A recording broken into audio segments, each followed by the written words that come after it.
Guys, nagtunaw tayo ng nagtunaw tayo ng dalawang ivermectin.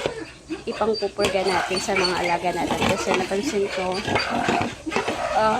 may lumalabas na bulate doon sa ano nila, sa pet nila kapag natutulog sila. So, dapat last month pa sila pupurgahin, kaya lang busy talaga ako. So, hindi ko pa sila pinapakain. Wala mo na silang food. Kasi pupurgahin ko nga sila para mas effective siya. Ito yung ginamit natin. Dalawa. Kasi siyam sila eh. Tapos concentrated to. Konting tubig lang. Tapos haluan ko na. Kasi hindi nila inumin yan as is. Haluan ko nito. Para lang mainom nila. Kasi hindi nila inumin eh. So, after matunaw nito, lalagyan ko na ng liver spread, tapos papainumin ko na sa kanila. So, kumakain naman sila, kaya lang napapansin ko nga, yun nga, may mga bulati dun sa ilalim ng poop tray na siguro lumalabas dun sa puwet nila. Ay, pasintabi sa mga kumakain. Sorry po. Pero, ganun po talaga mga pet owners, mga fur parents, nagde-deworm po talaga kami. Etong dewormer na to, madalas ko itong ginagamit sa kanila. Every 3-4 months. Depende. Pero ngayon kasi may lumalabas na sa kanila, kaya kailangan ko na talaga silang purgahin. So, hindi sila kakain hanggat hindi na absorb to. Tapos, siguro mga 9 ng gabi, pwede ko na silang pakainin. Ngayon kasi magpa-5 pa lang. Tama, magpa-5 o'clock pa lang ng hapon. So, yun.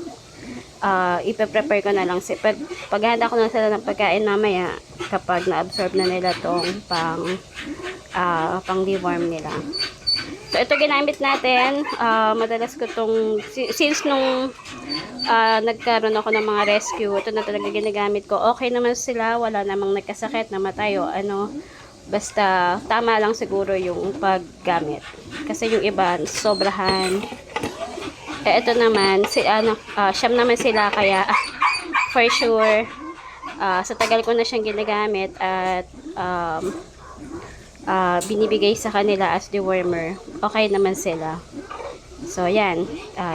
Tignan natin kung mawawala talaga lahat ng nila. Kasi minsan may natitira pa, kailangan ulitin. Eh, hindi naman siya pwedeng sunod-sunod. So, may pagitan talaga. So, at least lang mabawasan kung sakaling hindi mawala lahat. Kaya hindi ko sila pinakain ngayon para ito lang talaga ang nasa tiyan nila. Mawala talaga yung mga worms nila. So, ayan. Nalagay ko na tong isang latang liver spread. So, tutunawin lang din natin to. Tapos, ibibigay na natin sa kanila. Pare-parehas ng dami. Kasi, kahit malaki o maliit na aso, pare-parehas ng bibigay ko na dami nito. Kasi, yun na yung nakagalaan kong gawin sa kanila. At okay naman sila. Mas babawasan ko lang siguro ng konti doon sa dalawang maliit. Kay Yafa saka kay Loki.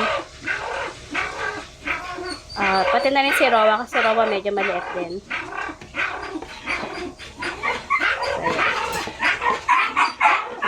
Kung naririnig nyo, maingay sila kasi sinadya ko hindi sila painumin mula kaninang umaga para uhaw na uhaw talaga sila.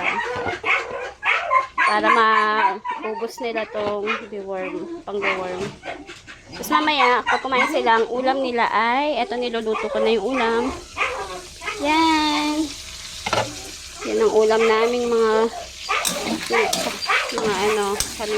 para sa amin ito lahat.